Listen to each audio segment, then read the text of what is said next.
to the river. Come to the river. Come to the river, my friend. Come to the river. Come to the river. Come to the river, my friend.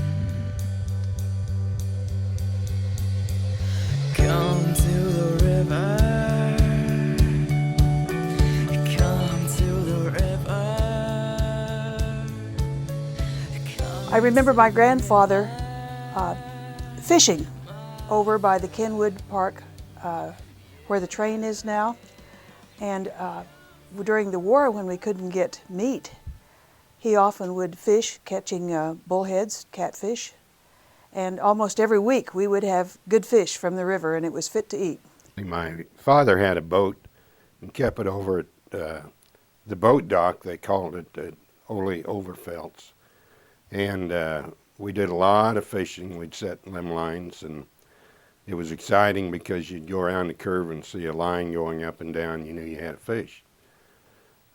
My mother used to have an annual fish fry, and we'd catch the big catfish out of there because we'd seine large minnows and go for the big one.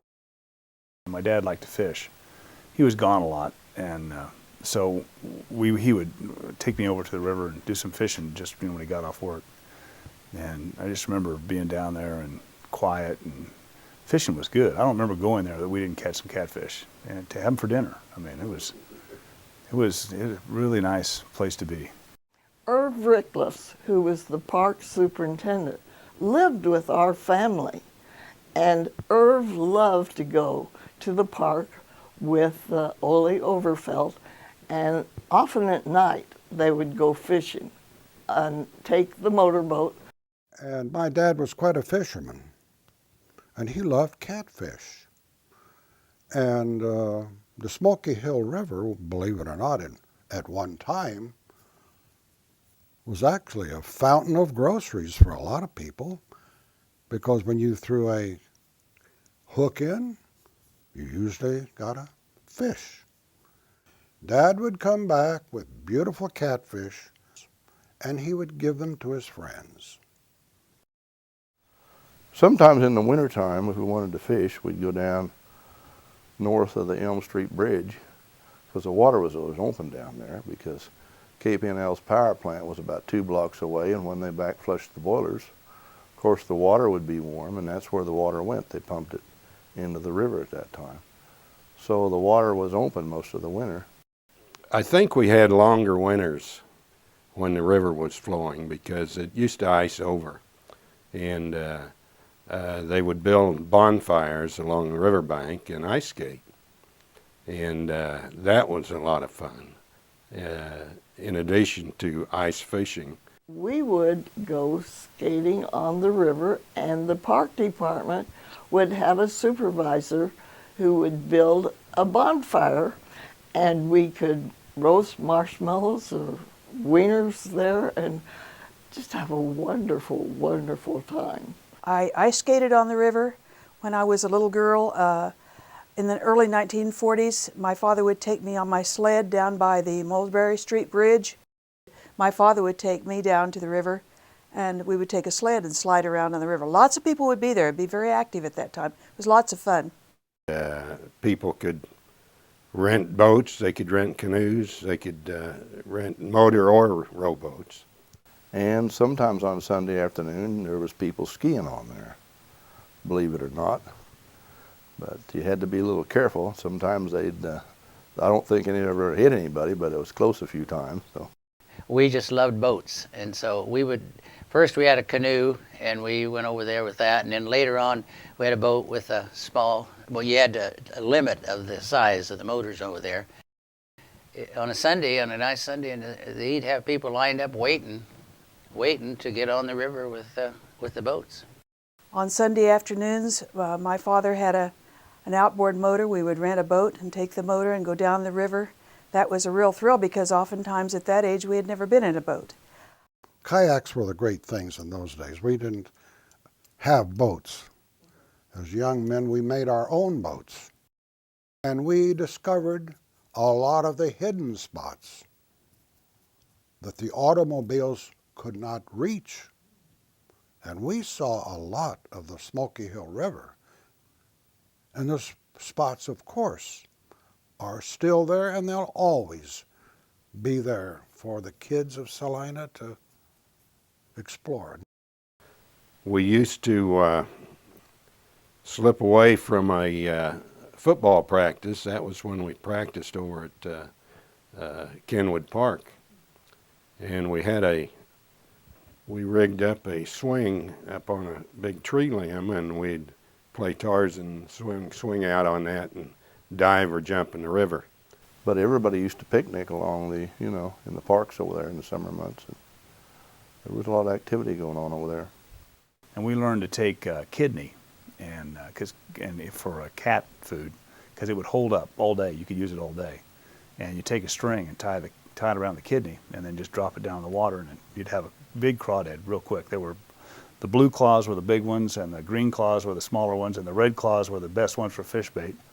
And old Harry's Bait and Tackle up on Prospect, he would buy them from us for, if I remember right, I think he bought them for ½ cent a piece and sold them for 1 cent a piece, or maybe it was 1 cent a piece and he sold them for 2 cents a piece. It was a great way to pay for the day, it was just a lot of fun. A lot of picnics over there in the park too. And they did. Well, you could see the people lining up on. You could see them as you went around. You'd waving to them and all that kind of stuff.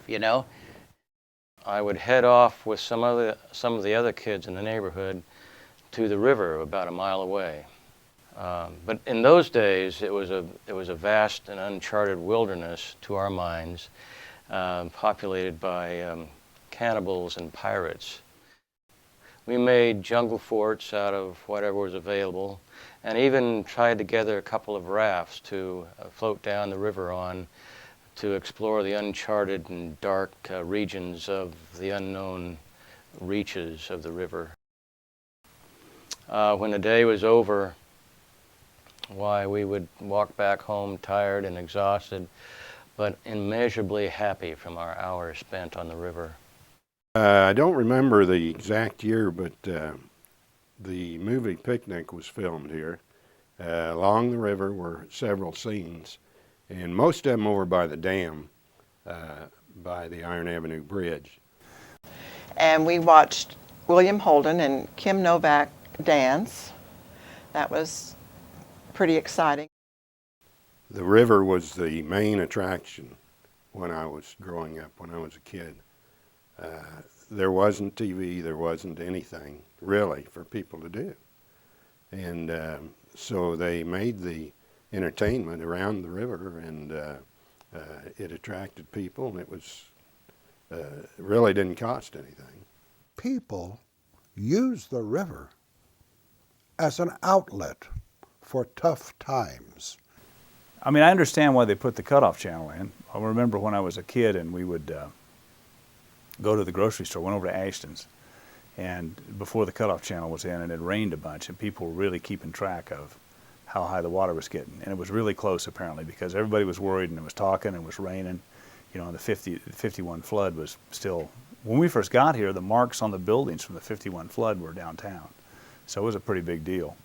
And it saved us from that. So that was nice.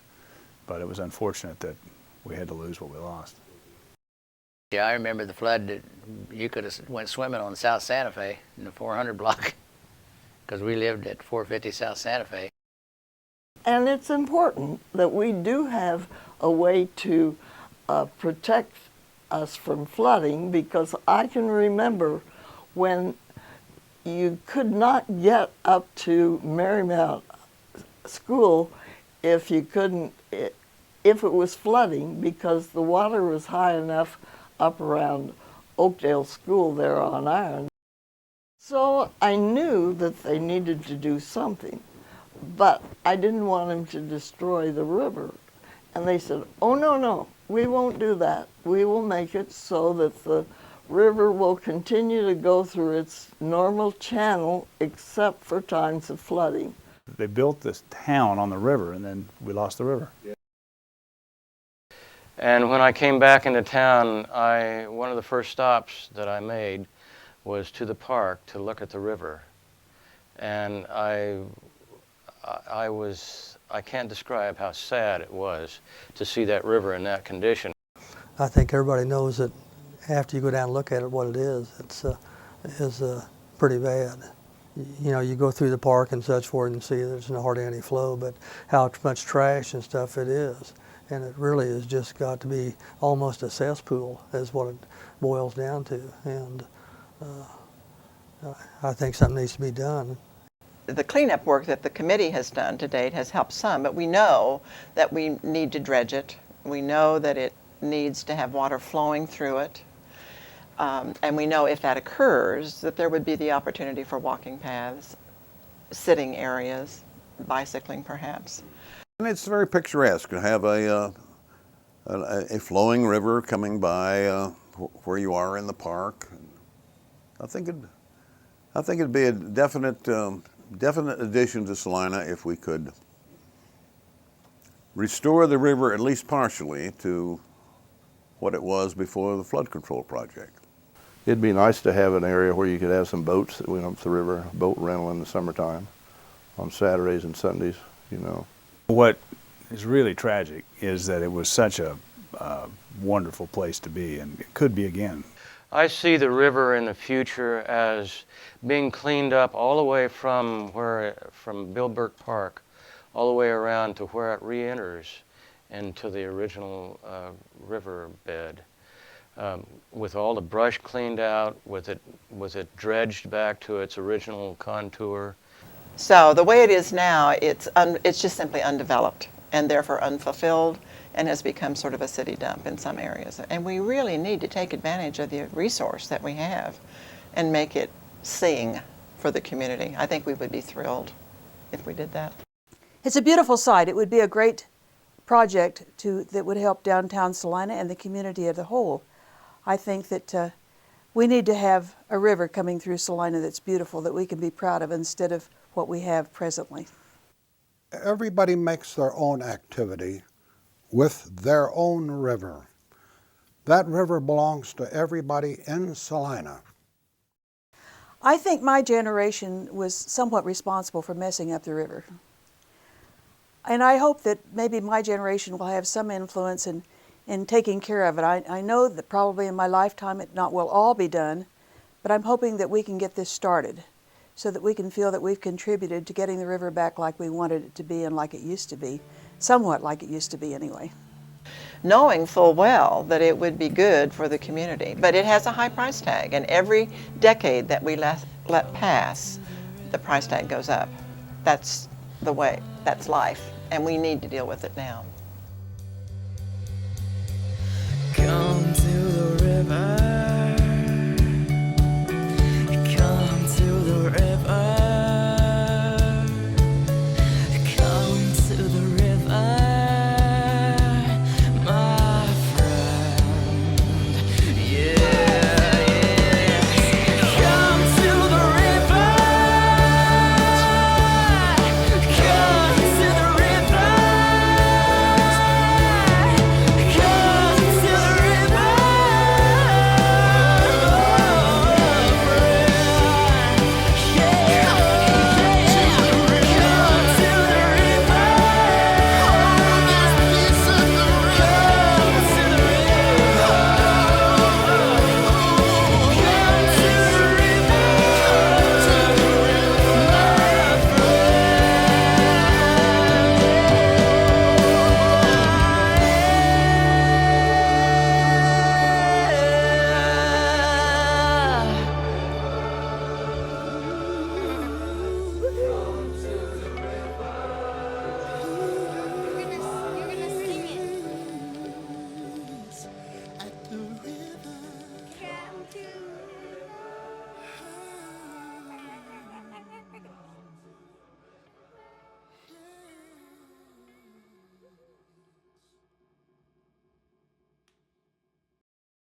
Thank you.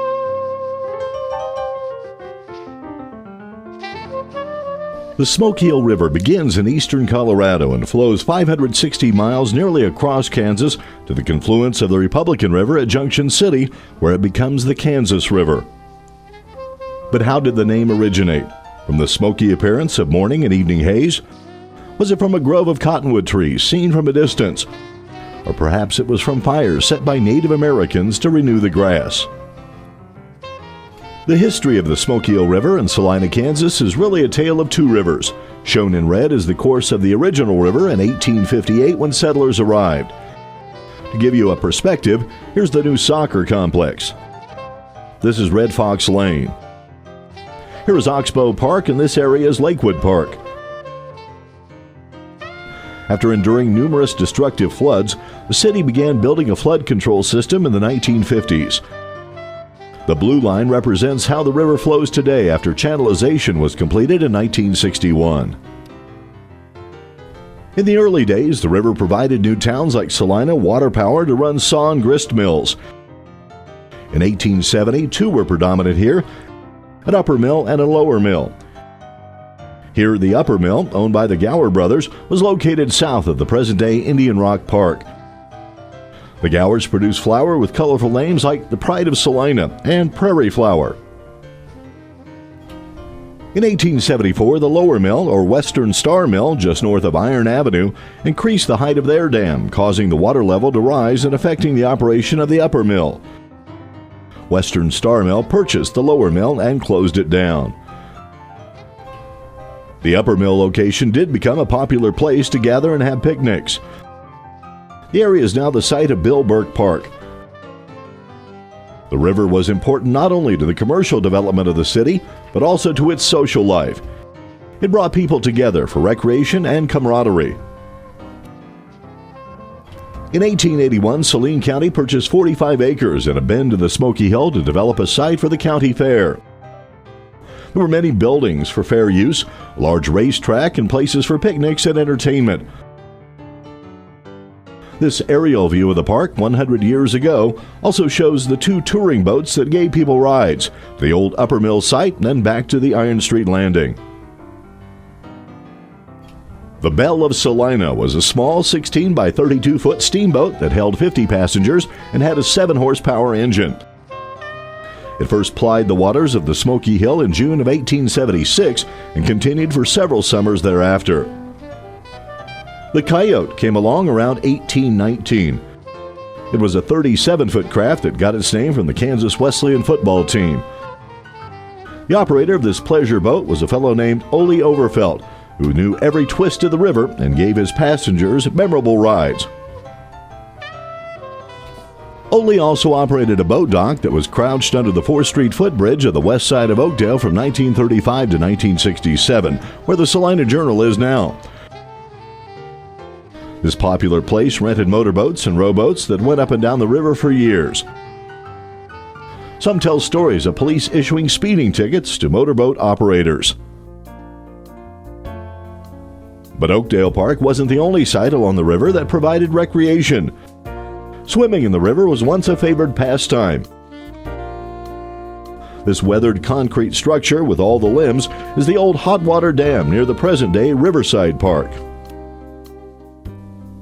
Water was once drawn out of the river here for the power plant located on North 3rd Street. Hot wastewater was dumped back into the river. Old-timers say it was possible to swim in the warm water even in the wintertime.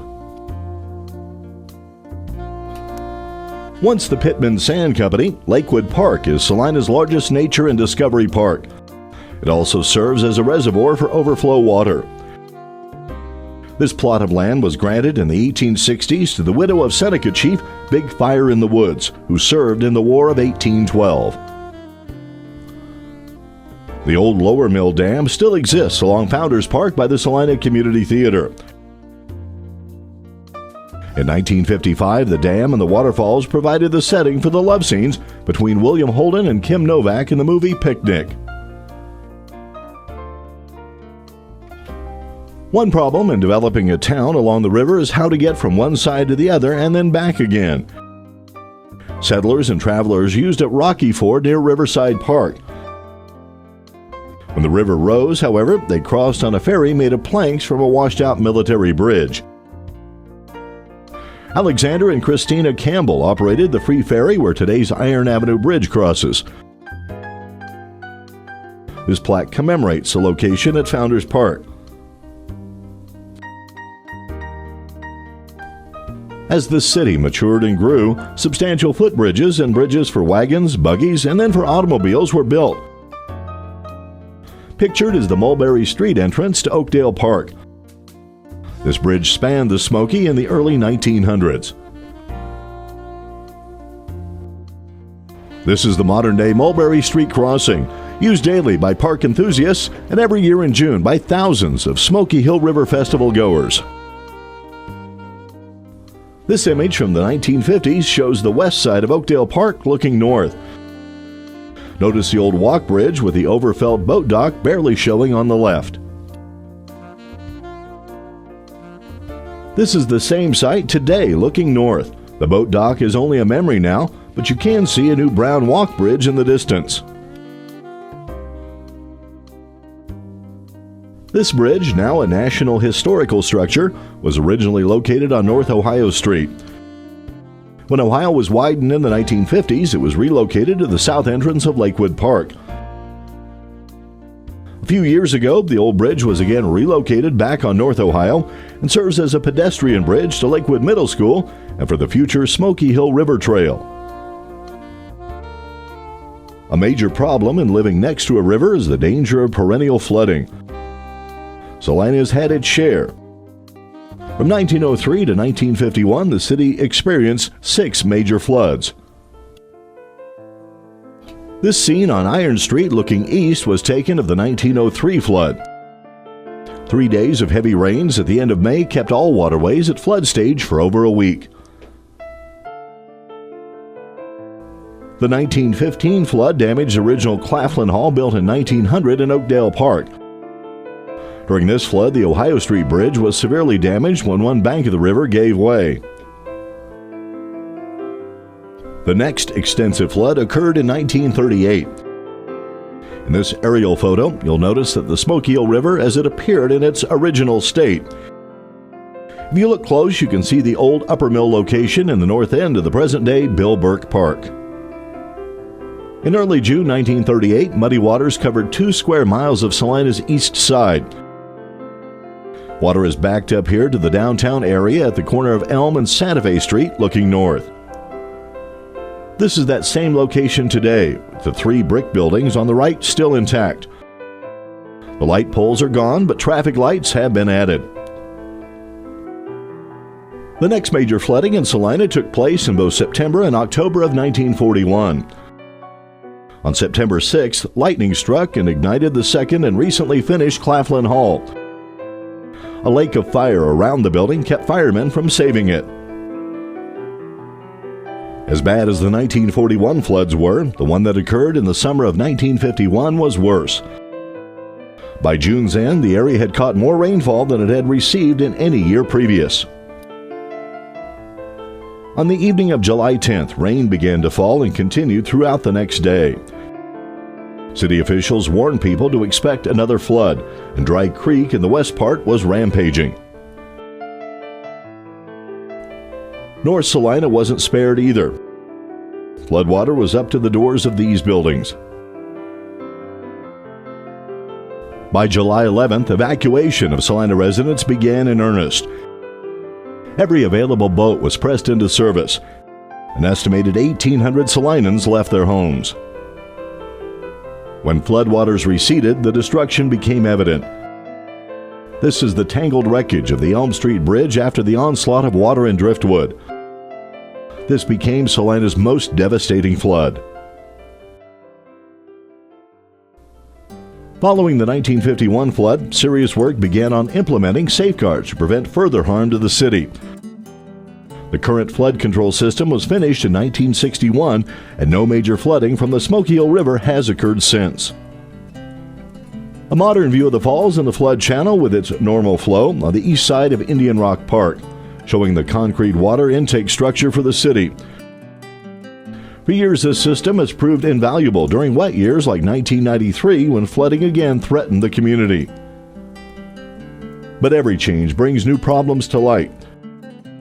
Once the flood control was completed, the old section of the river that ran through the center of town no longer functioned as a wild river. This 1890s view looks south from the location of the Iron Street Bridge. This is the same site today. After channelization, the Iron Street Bridge was replaced with a square concrete culvert that restricts the flow of water and collects trash. Today, the dam still serves a purpose as a control feature on the flood control system. The gate in the background can be opened or closed to manipulate the level of water upstream.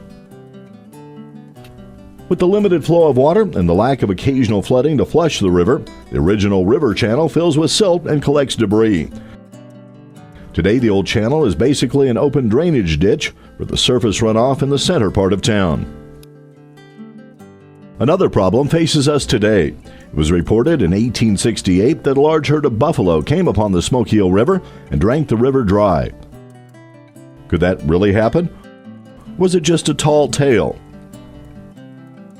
This photo of the flood channel was taken in 2006. Perhaps a herd of buffalo could not really drink the river dry, but the citizens of Salina can. Salina gets about 50% of its water from the river, with the rest coming from wells. How do we balance the very real need for protecting the city from flooding with the desire to preserve the enhancements to a community that a river contributes? There have been several attempts over the years to revitalize the old river through studies, dredging, and cleanups, but none have been long-term solutions. Recently, a new group of Salina citizens have formed to create long-term solutions to the problem. The Friends of the River have hired a firm to help determine goals to make the old river channel something in which Salina can take pride.